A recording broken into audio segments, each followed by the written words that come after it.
All right, welcome to the RSP Film Room. I'm Matt Waldman, and with me is one Mark Schofield, who I am just thrilled to be having writing for the RSP site, who's just contributing great work over there on quarterbacks. And you can also find him at The Score, of course, at Inside the Pylon, and a variety, I believe, Pro Football Weekly still. That's correct, right? That is correct, my friend. Good. I don't have to edit this out. So No, you don't. We're off to a good start. That's great. And I think we're off to a good start because we're going to get a chance, to be able to do a film room on Auburn quarterback Jarrett Stidham. And we have each come up with about somewhere, I think we tasked ourselves with 5 plays and we came in at about somewhere between 6 to 8 apiece, which I'd say is pretty darn good. That's pretty good for us. You and I are both pretty, let's just say it this way. It's not often that we're good at editing ourselves down. No. We're typically guys that go the other direction where it's like, you get an assignment. Oh, give me 1,000 words on this. We come in at about 2,500. Yeah, I mean, because we like to talk. We like to write. And you can cut back. You can cut back rather than it's harder to add than it is it's just like being a quarterback. You can always learn to be less aggressive. You can't learn to be more aggressive. See, there you go. Yeah, learn stuff all the time. Exactly. So why Jarrett Stidham? Why'd you pick him? What's interesting about him, and we'll get into it, but I feel like it's such a strange quarterback class that this entire 2019 group is shaping up to be, in that, in stark juxtaposition to years past. There's no clear-cut top 5, let alone top 1. Like in the past couple of years, you had guys like you knew were going to be near the top when all was said and done, whether it's Deshaun Watson or, Sam Darnold, Josh Rosen the past couple of years. And you can go on beyond that where you knew it was going to be Mariota and Winston before that. This year, you could make a case for any guy being the number 1. You can make a case for any group of guys being in the top 5. What's interesting about Stidham is I think that he has the potential to make the leap, but it's incumbent upon a couple of things happening. One of them, as I'll get into a little bit, Auburn putting more on his plate. When you watch him, when you watch how he operated in that offense, they didn't ask him to do a ton. You see other quarterbacks in this group, such as Drew Lock, who gets asked to do a lot. Even guys down in the FCS level, like Taron Christian at South Dakota State or, Easton Stick at North Dakota State. They're asked to do a lot more than he was asked to do at Auburn. I want to see if they put more on his plate. And if they do that, and if he responds, he has the potential to put himself into the mix. But there's still some nice stuff here that we can talk about. Yeah, no, that sounds great. And that's exactly what we're going to do. If you are not familiar with the RSP Film Room because you're new to the rookie scouting portfolio, well, it's just 2 guys watching film, and we're going to rewind stuff and talk about what we see on tape, what we are projecting towards the NFL game, kind of just talk about how we evaluate players together.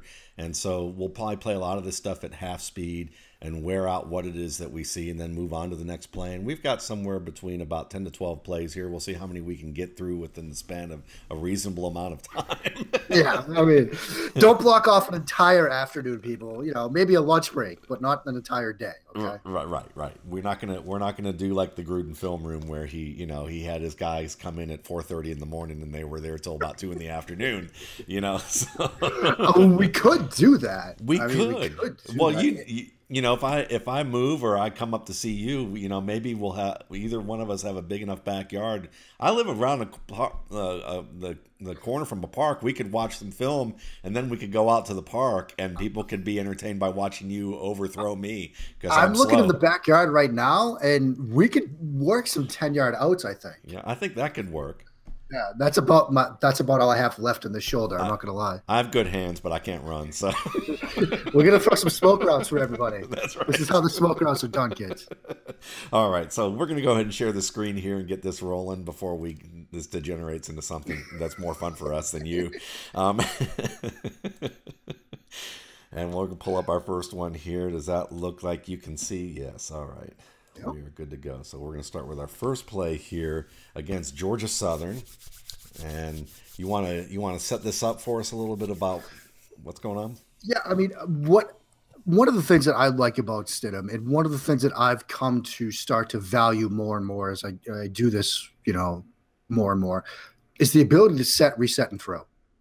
And That's one thing that he's sort of been able to show on his tape is that on those sort of set, reset, and throw type moments, he doesn't lose accuracy. He doesn't lose velocity. That's something that comes out. And provided this is the play that I'm thinking of, that's something that we're going to see in this play.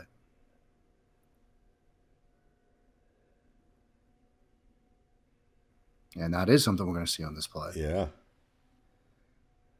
I mean, and that's a situation where so many times, and you probably feel the same way, would you see a quarterback face that sort of edge pressure, it can become a bit of an adventure in how they respond to it.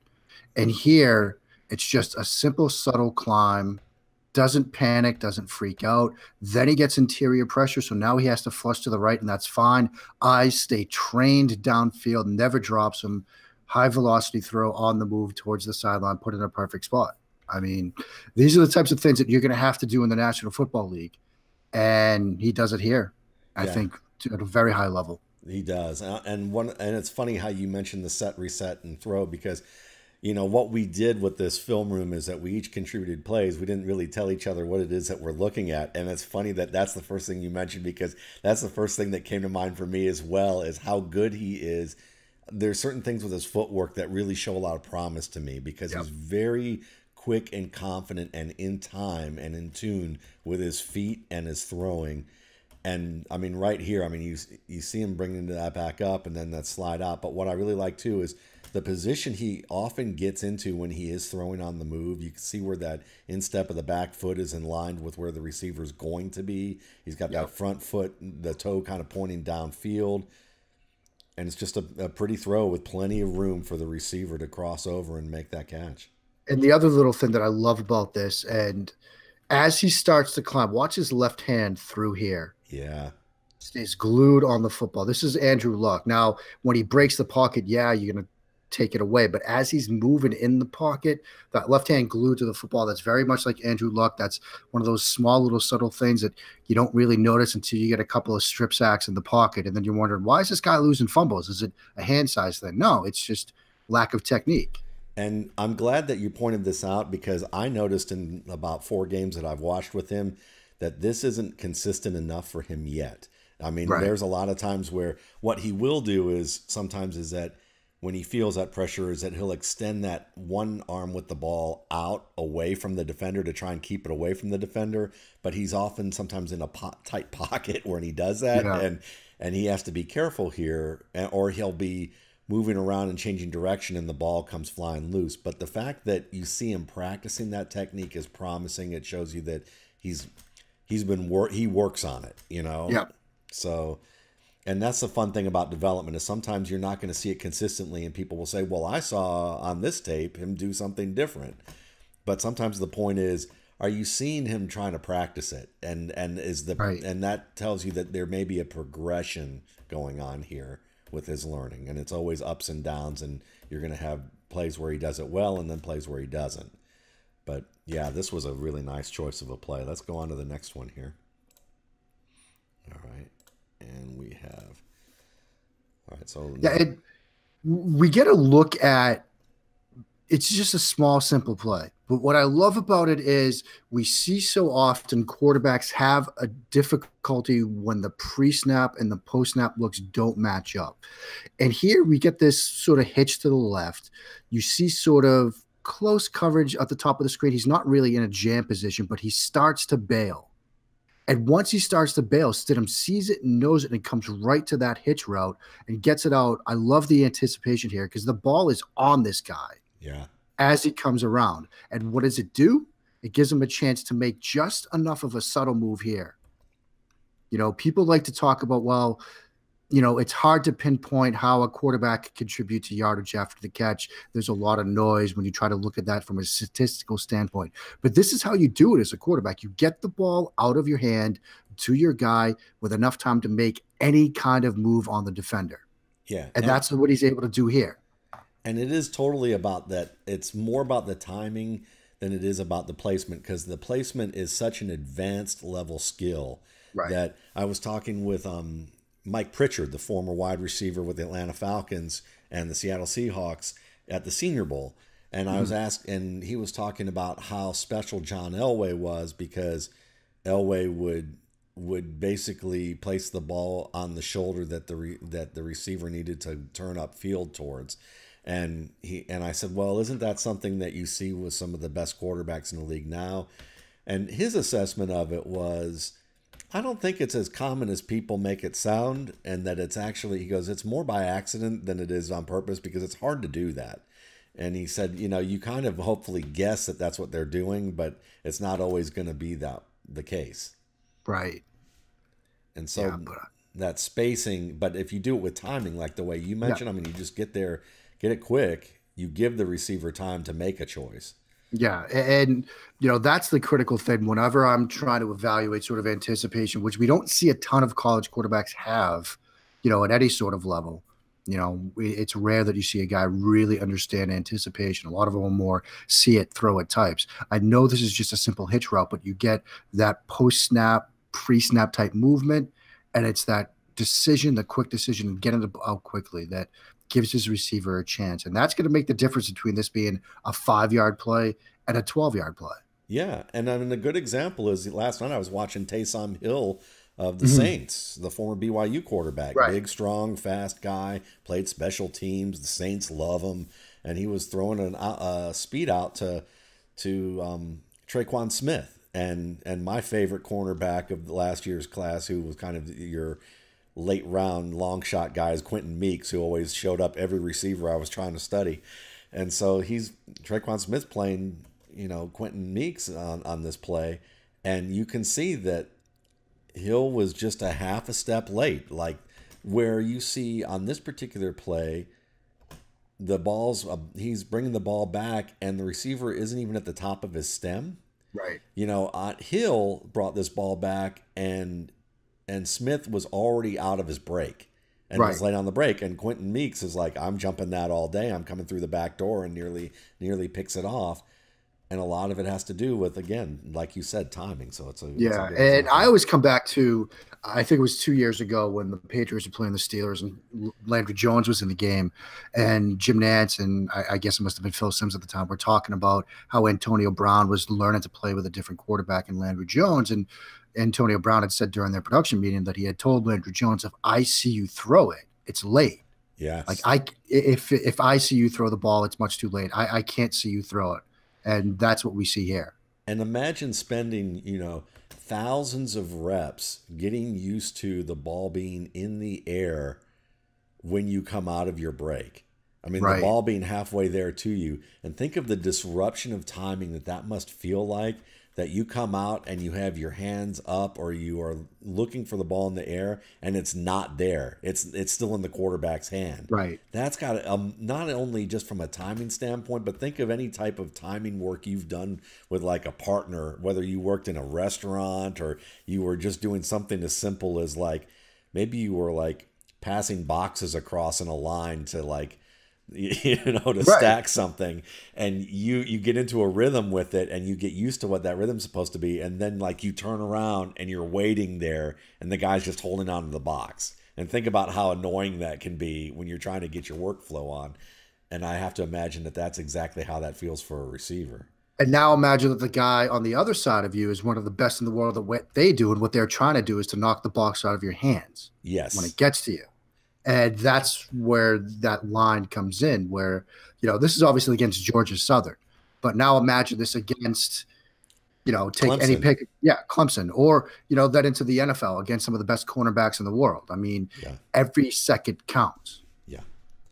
Let's move on to our next one. That's a good example of just everything that we talked about. I really like that. All right, there we go. Did I just take away a play by accident? I believe you did. I did. Okay, that was let's look at that again. Do you have that on, can you pull up your sheet and tell me which one that was? Yeah, it's Georgia Southern again at the 5:32 mark.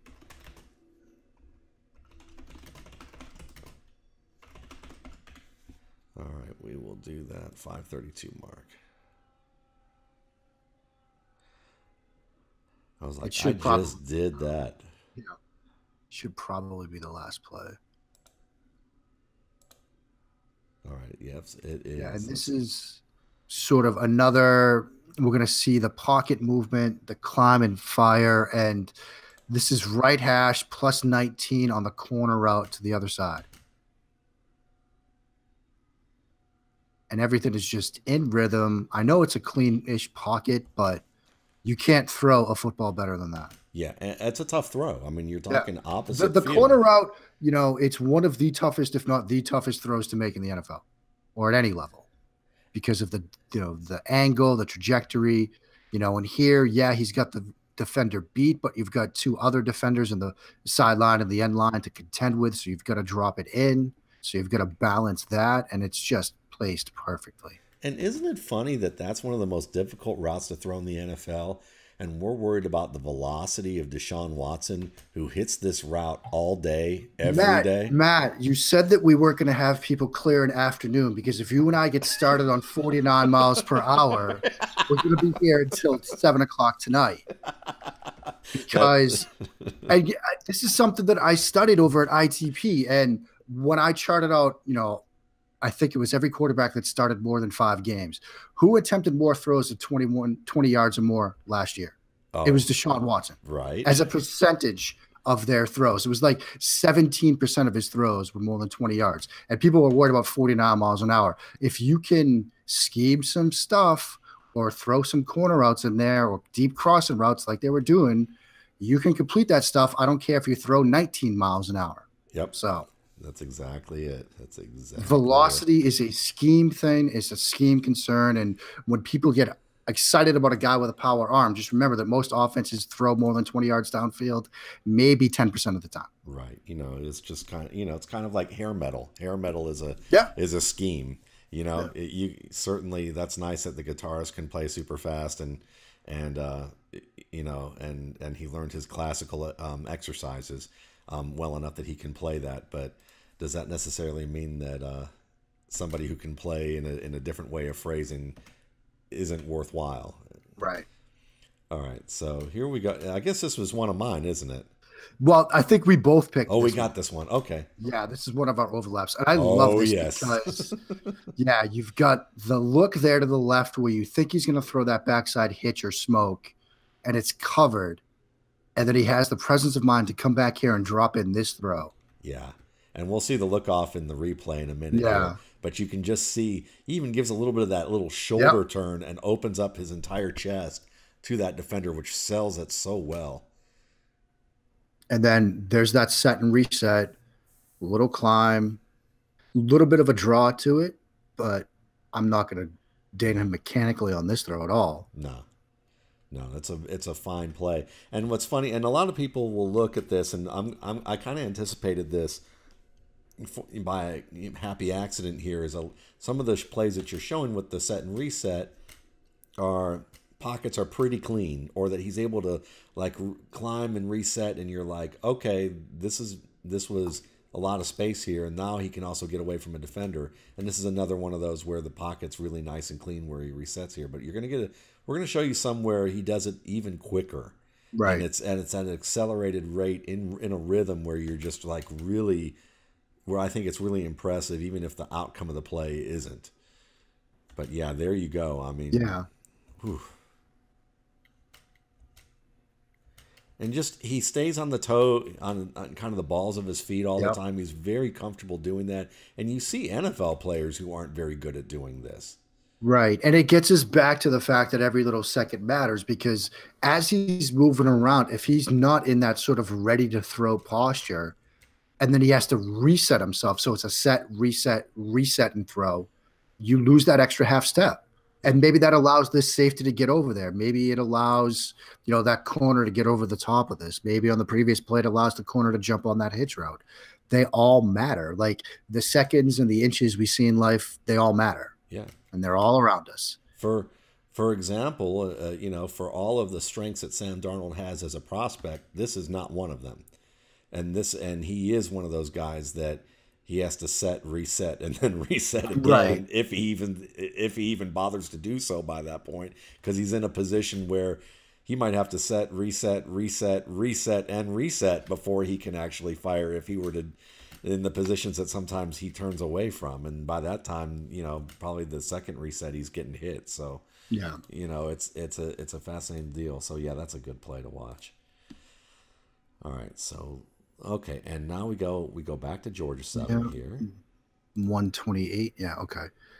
And this one, we start to get into an area of concern that I have with him. I love the decision and the thought process, but he has a slight hesitation here where he Yeah. stares this down just a bit. And it's the same type of play we just talked about earlier. But here, there's that bit of hesitation at the top of this drop. He's really sort of staring it down, allows that defender to get into his face, and it gets deflected. This is a good play. Like the first third of it is great because he speeds up his process. He knows where he's going to go. He sees that corner bail. He's going to throw the hitch route like we earlier saw, but then he gives it that extra pause. So And it's just to kind of play devil's advocate with this one, or just as a way to explore it, because I'm wondering myself why he would pause. Is he trying to wait for this defender to clear or to get a little I closer? think he's trying to get him to get his hands in the air sooner so he can get the throw around him. I think that's what he's trying to do. But I think this is a moment where you've got to adjust your arm slot. Okay. Like you can't really wait. You've got to assume that he's going to get up in the throw-in lane, and you're not going to be able to get him in the air absent a pump fake. So you've got to adjust your arm slot more. You've got to really drop it down. He doesn't do that here. So that hesitation and that sort of decision not to really adjust his arm angle leads to the deflection. And there's really no other choice here, because he could, if you were to pump fake, slide, and throw, this linebacker peeling off into the flat's going to get there. The defender The is corner is probably going to break on it. Yeah. Yeah, so he's got to do exactly what you're mentioning there. And that hesitation point is really a good point here, because we're going to see it on a few of the other plays I've also shown on a route that I think is very difficult to throw. And it's going to highlight something else that I posted on the RSP site yesterday about a Reuben Foster play that's been going around, making the rounds, about his defending of a cover 3 as the hook coverage, and I think I'm going to be able to highlight some of that a little bit here too. So yeah, that's interesting there. All right, and now we get the UCF game. I'm interested to see which one this is, and I've got this on slow mo too. So. Stack slant. Yep.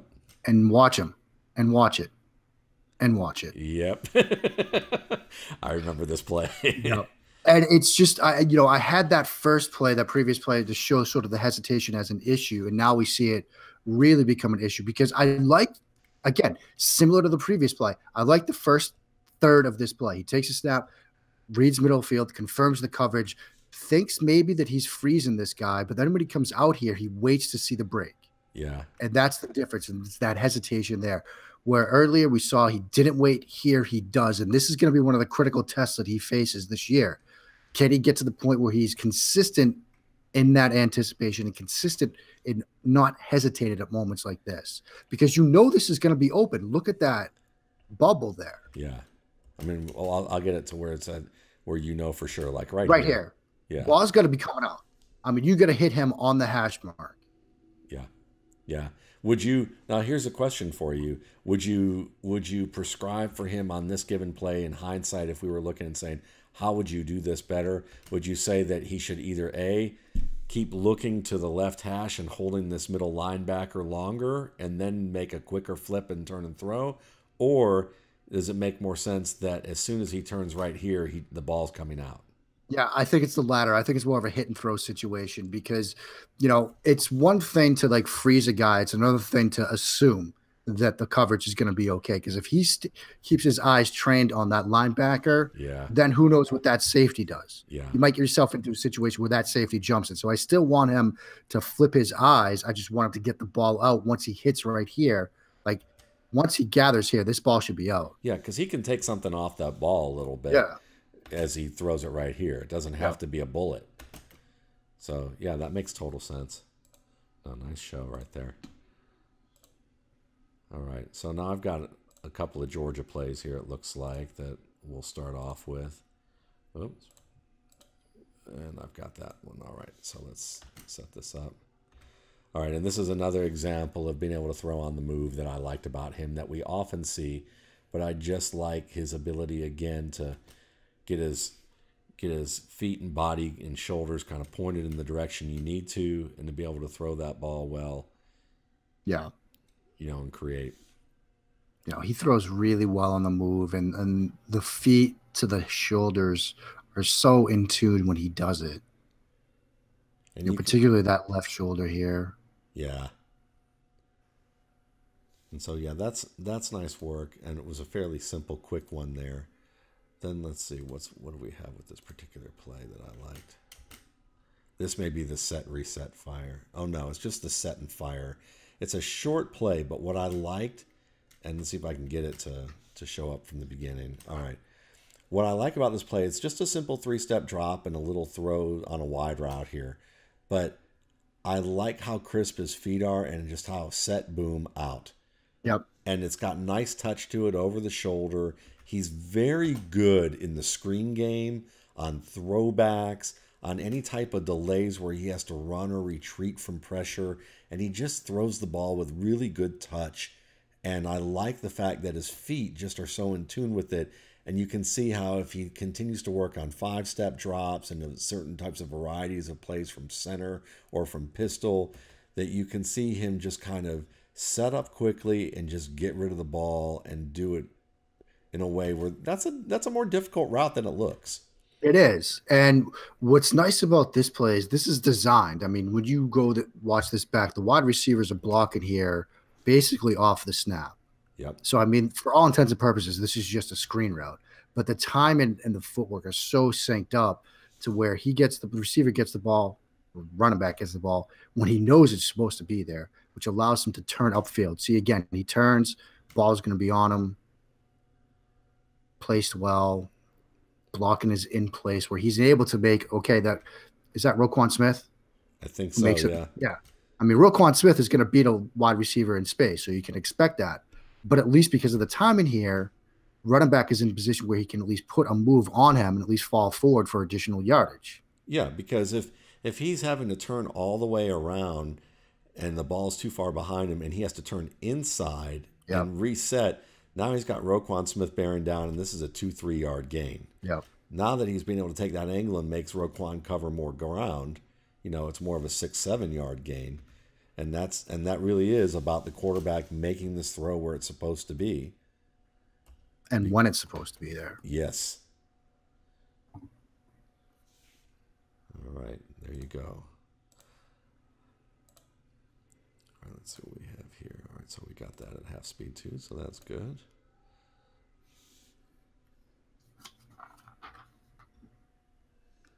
This is another one that it was just, again, footwork in tune. He's looking at the dig route that's going to kind of come up in here and then come down to that outside route. But I like the look off's nice, but it's more about just in rhythm. Just a very crisp timing throw. So the things that he knows how to do, he does really well. Right. And I think that to me is, the more I watch, it feels to me that's like, it's not so much how many things he does well. It's like, if he knows 5 things out of 10, and he does those 5 things on a level that I think in NFL, you can say are NFL caliber or on the way to being that way, I feel better about that than a guy who does 10 things half-assed. Yeah. So.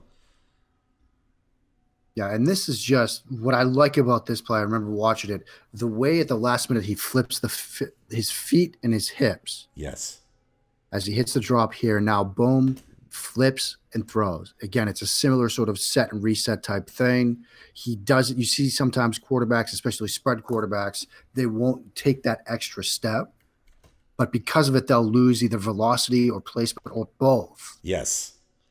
And it dies, and it usually dies at the feet of the receiver. We see it all the time. Yep. Yeah, very smooth.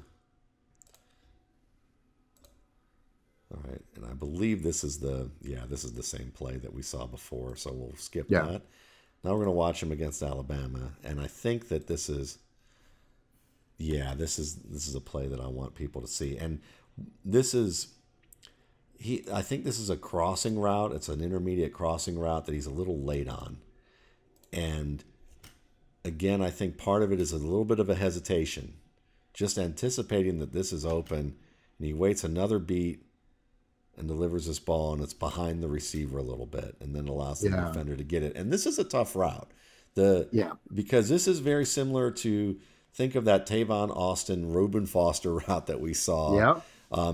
that's been making the rounds. And I wrote about this because somebody who I very much trust, who has an incredible resume but just doesn't want to share who they are, kind of sent me this play and said, people don't understand that Reuben Foster play is a good play, yes, and it's a technically sound play, but Bobby Wagner, Deion Jones, they're Luke Kuechly, there are a number of linebackers, even though they're all very good that I just mentioned, some of the top middle linebackers, it's becoming the expectation to cover that wide range of the field, and that if the throw were better, it would have been completed. It would, Right. because the throw didn't really lead the receiver in the right spot. It wasn't completely there on time. It wasn't ahead of the receiver and and he needed to anticipate that the linebacker was going to be there in that coverage.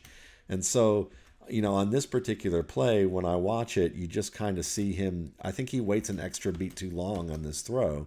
And while a difficult play, I've seen him on crossing routes where he does the crossing route is where, if the receiver gets outside the hash and he has to wait that long on that window, you can almost guarantee that he's either going to underthrow it or throw it behind the receiver. Yeah. And there's really no reason to wait here. Yeah. Because that vertical clears it out. I mean, the route works to perfection. The scheme works to perfection. I mean, it's not like he's going to hit the official here. No. And there's nobody here. No. So yeah, it's part of probably seeing the field, that when he has to look to that opposite flat on these screens, because there's one against in Georgia where he underthrows the ball, Yep. where he had to avoid pressure and he reset in time, but he's just like a half beat late on it. And it's kind of a mesh looking concept where you've got dual crossers working underneath, and the one that clears to the left, he's just a little bit late on there. Let me once again slow this down. All right.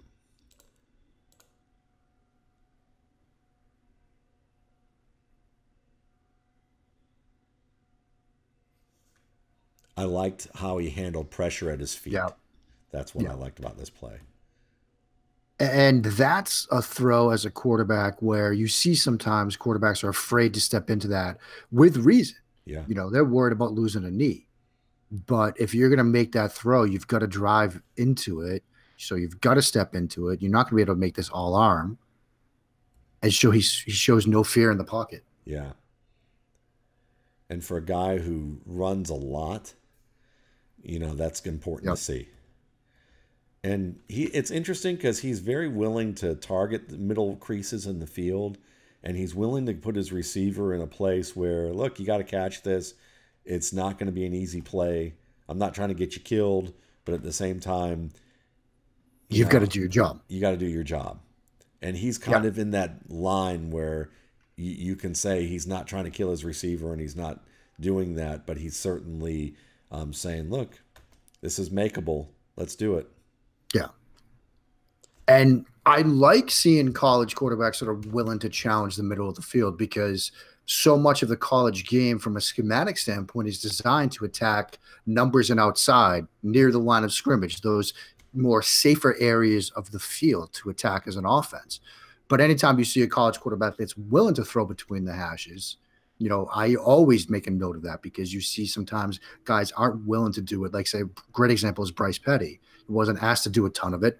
And then he has severely struggled as he's tried to transition to the NFL game, because it's an aspect of his game that he never had to use. Yeah, the middle of the field is such an important part of that. I think Garrett Grayson was a player who didn't have great middle of the field accuracy stats, and that was one of his issues coming out. Though a lot of people liked him as a sleeper, that was kind of the big concern with him. Yeah. All right, so moving on. Let's see what we've got here. All right.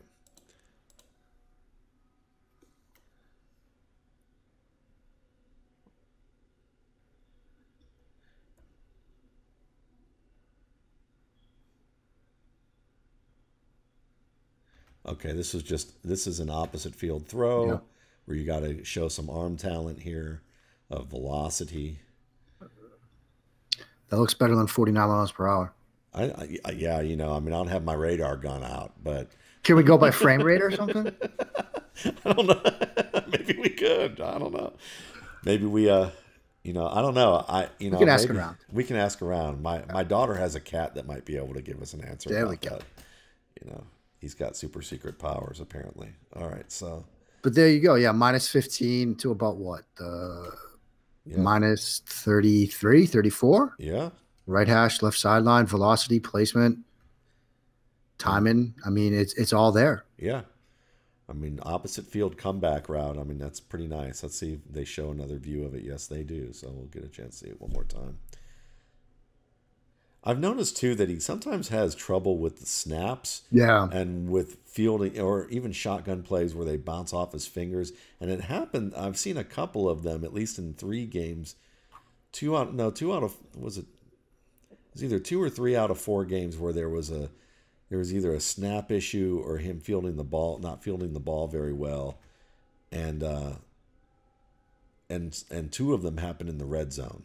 Yeah, that is something to watch. I mean, and part of it might be he's got his eyes on coverage, rotation, or whatever, but you've got to be able to, walk and chew gum at the same time. Exactly. And especially in those moments, you can't get overly distracted in those Right. moments. All right, so here's another middle of the field throw that I noticed against Clemson early on, where I don't think this turned out to be a very good game for Auburn. Clemson's Right. defense was, doing pretty well, but you can see everyone dropping back into coverage here all the way across. You've got a deep man out here, and he just finds this nice little hole right in between the middle linebacker and this defender out, near the hash.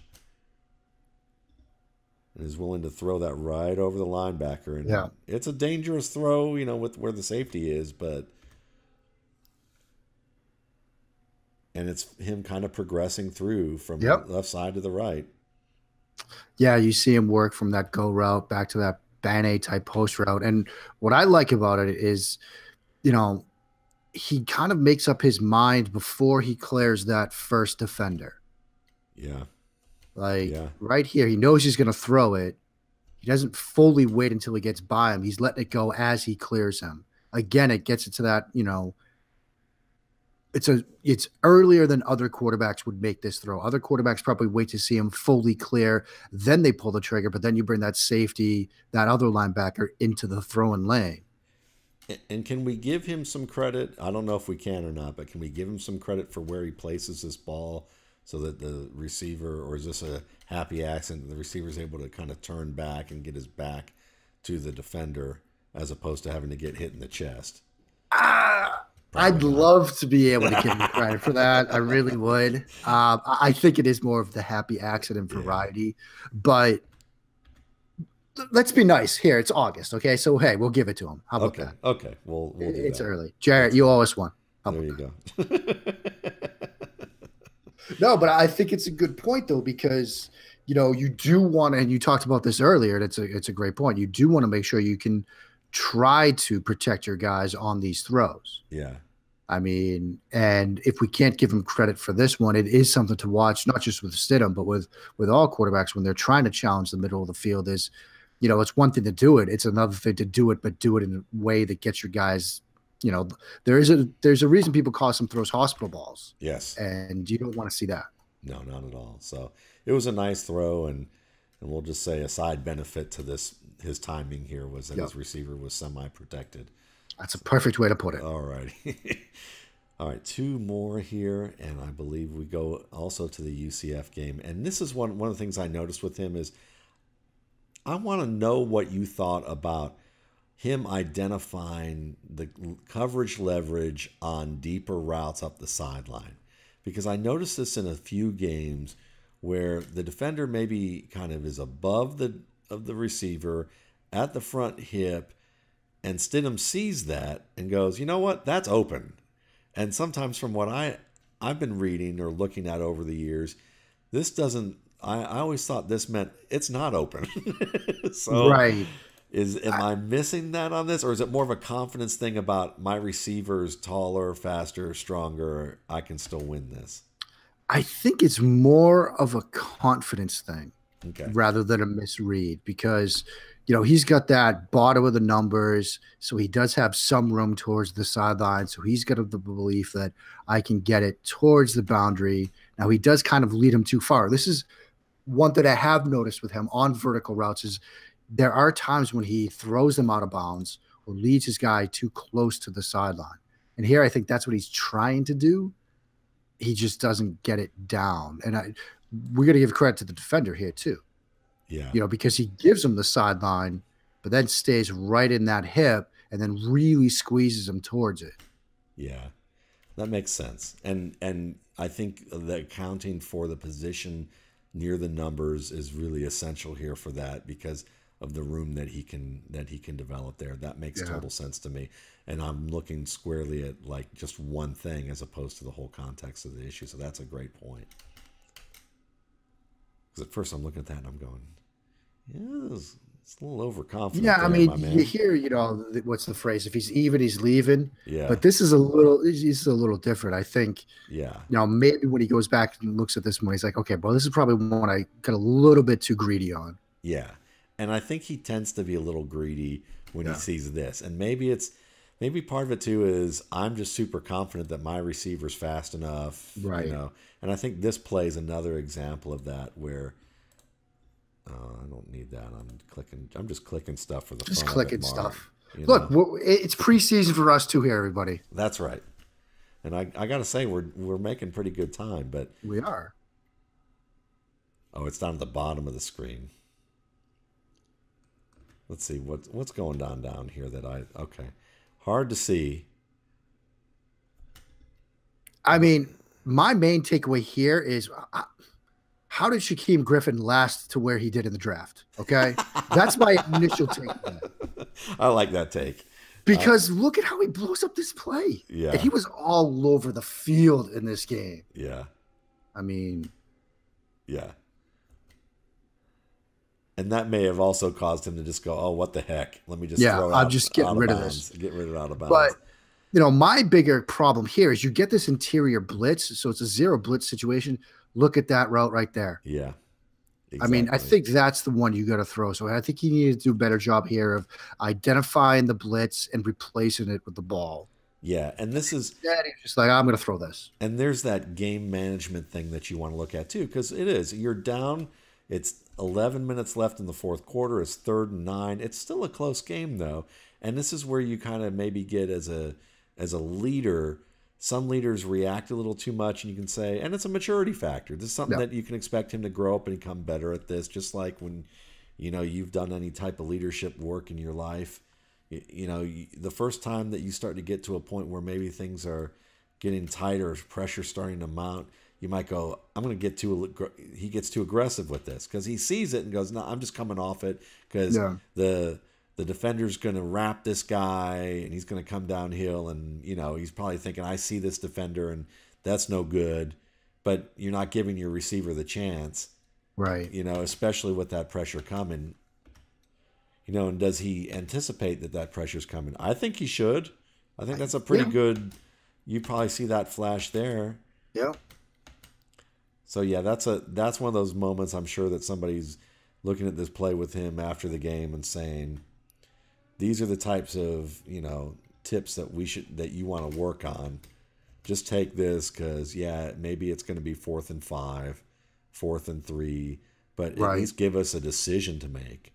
Give us a decision to make or give that guy a chance to make a play because now you're asking yourself to make the perfect throw. And I sometimes come back to that delineation. It's, do you give another guy a chance to make a play or do you put it on yourself to make a perfect throw? And here, you can't always make the perfect throw. Yeah. But sometimes your other guys can make a play. Yeah, it's a perfect example. I mean, and I'm gonna do a little bonus with this because we've got a little bit more time, and I just want to share this because I think that's what the friend of our program kind of mentioned here about Reuben Foster on this particular play. Is he said ultimately, if I'm an offensive coordinator and I'm watching this play, do I throw this again? Do I run this type of route combination again? Because if Reuben Foster made a great play, then I'd be running it again because Right. I'd say I don't count on Reuben Foster doing this every time.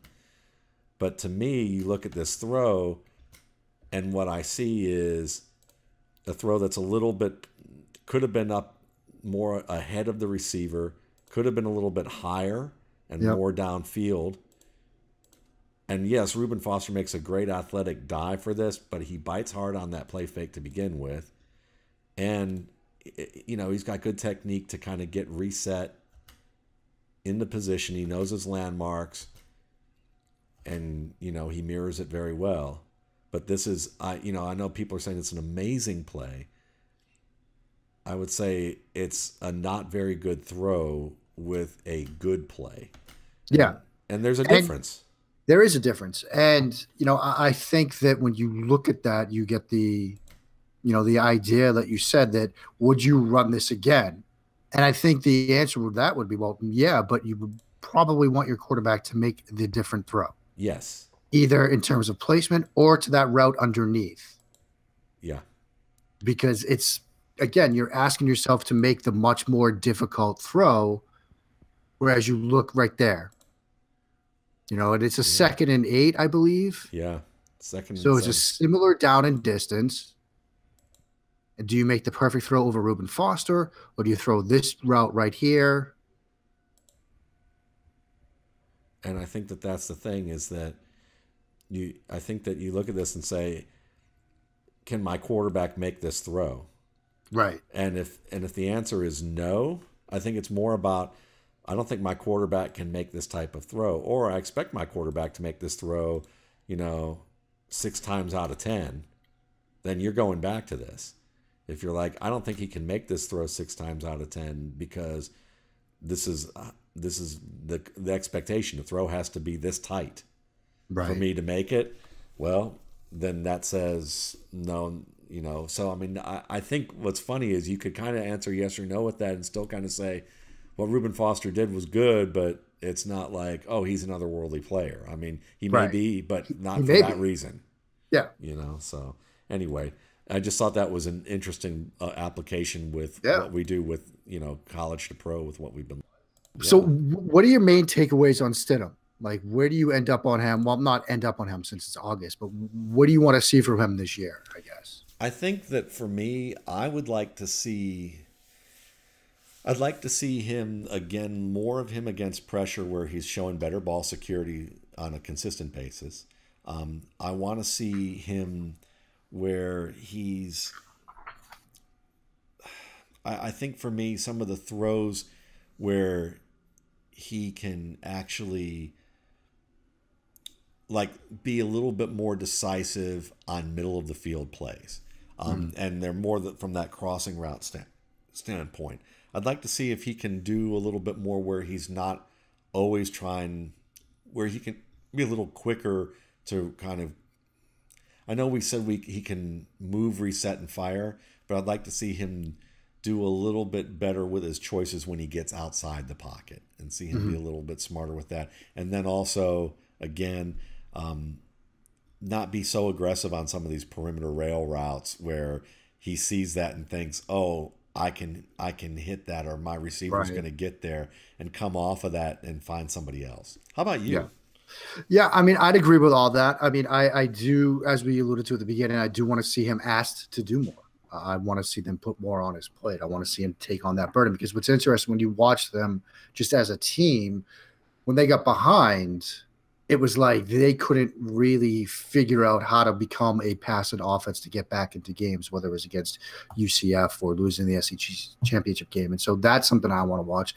I do want to see those hesitation moments, the UCF pick, the hesitation against Georgia Southern. I want to see him be more consistent with that decision and throw type moment. There are times when he can make those anticipation throws. There were other times when there was that hesitation. And as we've talked about on this show and others, like if you wait, you're dead in the NFL.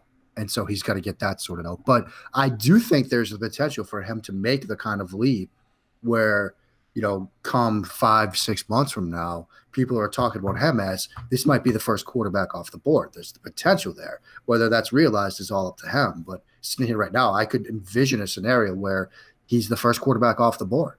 Yeah.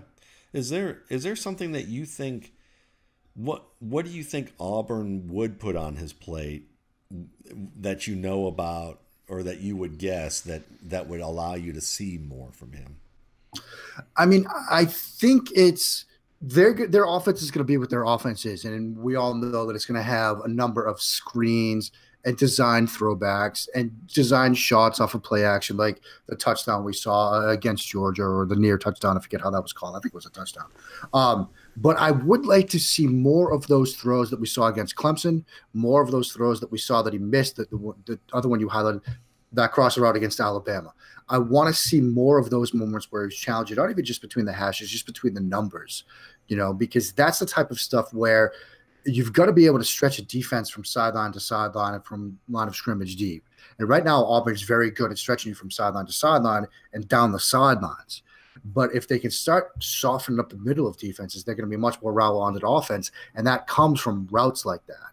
So if we see more stuff like that in their offense and he's executing those reads and throws, then I'm going to feel a lot more confident in him.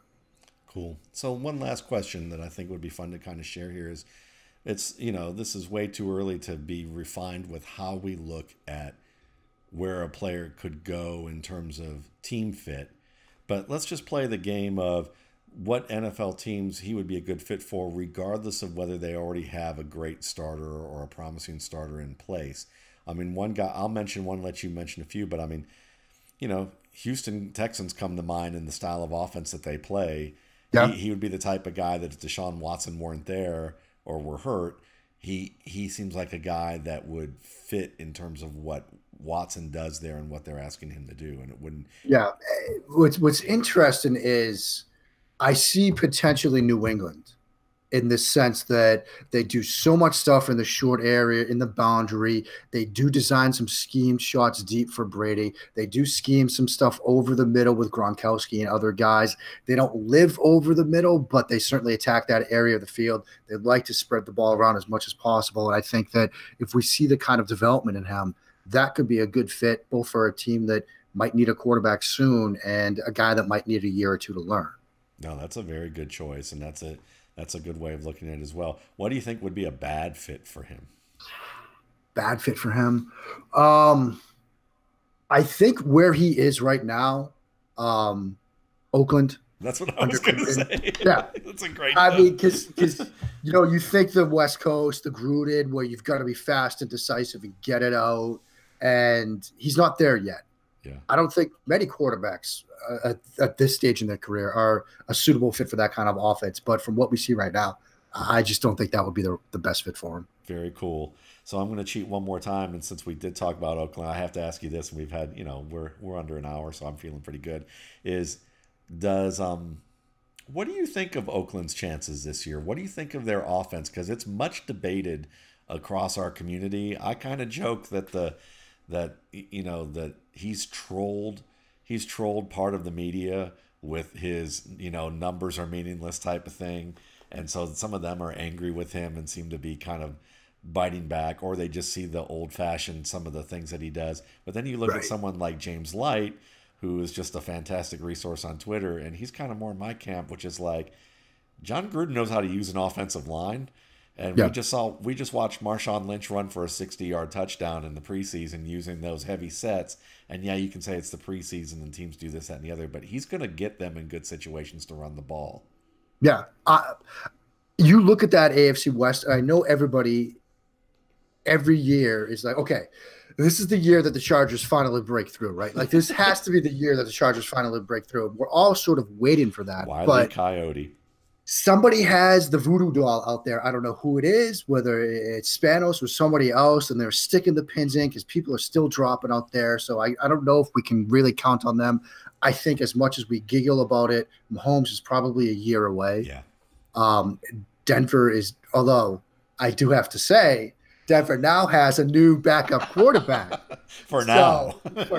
Yeah. I mean, just stay tuned on that one. So who knows what happens there. But it would not shock me at all to see Oakland come out of that division and win that division. It wouldn't shock me at all. And I think there might be some trollingness to what Gruden's been doing, because let's not forget, he was also somebody that was, as he's talked about recently, I was doing some number stuff too back in the day. And he's not full Dave Gettleman making fun of analytics when they're drafting Saquon Barkley. I think Gruden knows how to use this team. And, you study, playbooks, and I study playbooks. And I was just going through Gruden's 1999 playbook the other night, and some of the stuff that, that's in there, you can just imagine how he's going to use different personnel packages and formations, even if it's just a basic like drive concept. But you've got a running back in the backfield, motioning out, running the corner out. He's going to do some stuff with receivers, multiple tight end packages.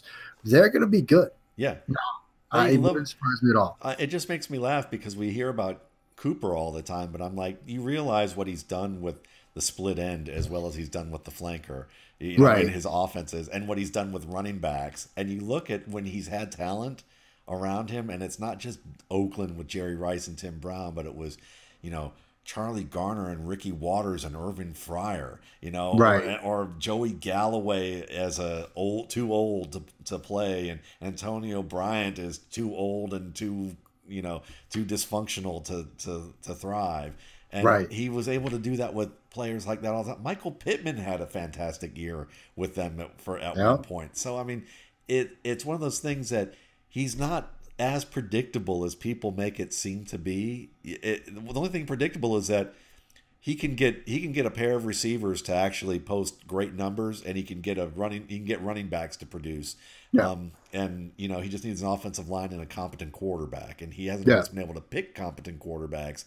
But he's certainly, when he's had them, he's I think, fallen into a situation with a competent quarterback here. I mean, whatever you think about Carr, I think you can at least make the case that he's in the middle tier of quarterbacks, which sometimes is all you need in the National Football League, provided you've got the right pieces around the guy and the right scheme and designs to operate it with. And let's not forget, Gruden's been watching the NFL for the past couple of years from a nice vantage point where he can tell you what works and what doesn't. And is he night and day different than Kyle Shanahan as an offense? I wouldn't say night and day. No. Not at all. They're in the same neighborhood. Yeah. I mean, you look at how Shanahan uses so effectively, like two back packages and things like that in the passing game. Teaser, I got a piece coming about that on The Score tomorrow. Nice. Stay tuned for that. Stay tuned for that. But you think Gruden's not going to do the same thing? Of course he is. Of course he is. And so, yeah, I mean, the packages, the schemes, all that stuff. Bold prediction here: by November, people are going to be eating some crow on the Gruden stuff. Yeah. Yeah. And it might be me after we get all of this wrong, but I'm just saying. Well, good thing our crow can fly. This is true. And, this is true. And I think we have an Oakland crow that also says some bad words too. So so on behalf of that crow, we'll say a happy FU to everyone. And thank you very much for tuning in. And you can check out Mark's work at The Score, at the Rookie Scouting Portfolio, at Inside the Pylon, at Pro Football Weekly, at the was it Big Blue? The Giants? Big Blue View. Big Blue View. Mark is doing great work everywhere, folks. And you can check him out. Again, we'll have him on the RSP cast again at some point. And, of course, this RSP Film Room we're going to be doing monthly as a part of what Mark and I want to do with this particular show. So I hope you enjoyed this. Ring that bell if you liked it so that you can subscribe. And thanks again for everyone. You can check out our work at www.mattwaldmanrsp.com.